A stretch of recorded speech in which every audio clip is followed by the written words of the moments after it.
সিধাই থানার অন্তর্গত Gopalnagar tea garden school সংলগ্ন এলাকা থেকে ধরা পড়ল মানব পাচার চক্রের 2 পান্ডা ও এক বাংলাদেশি নাগরিক। বিএসএফ এর অভিযানে এক নাবালকও আটক হয়েছে। তার পরিচয় প্রকাশ করেনি পুলিশ।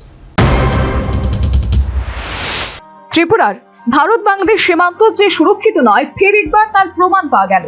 মোহনপুরের সিধাই থানা এলাকা থেকে প্রায় 3 কিলোমিটার দক্ষিণ পশ্চিম দিকে গোপালনগর টি গার্ডেন স্কুল সংলগ্ন এলাকা থেকে ধরা পড়ল মানব পাচার চক্রের 2 পান্ডা ও এক বাংলাদেশি নাগরিক। তাদের সঙ্গে ধরা পড়েছে এক নাবালকও।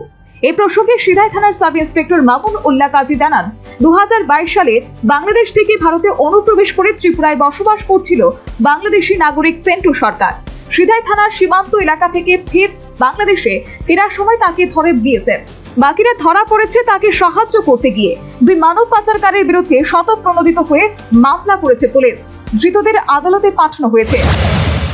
ওটার নাম হচ্ছে রিপন মিয়া, এখানে গোপালনগর মুসলিম পাড়া বাড়ি। আর একজন হচ্ছে আপনার সুমন সরকার, বাবার নাম লেট অজিত সরকার, সেও এখানে হরিণাখোলা বাড়ি।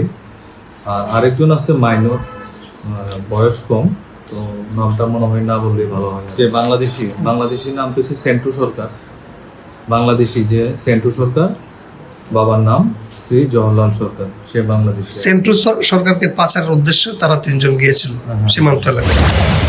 পশ্চিমবঙ্গে বিজেপি ক্ষমতায় আসায় বাংলাদেশের মৌলবাদীরা আতঙ্কিত হয়ে পড়েছে, যার প্রমাণ সোশ্যাল মিডিয়াতে চোখে পড়ছে।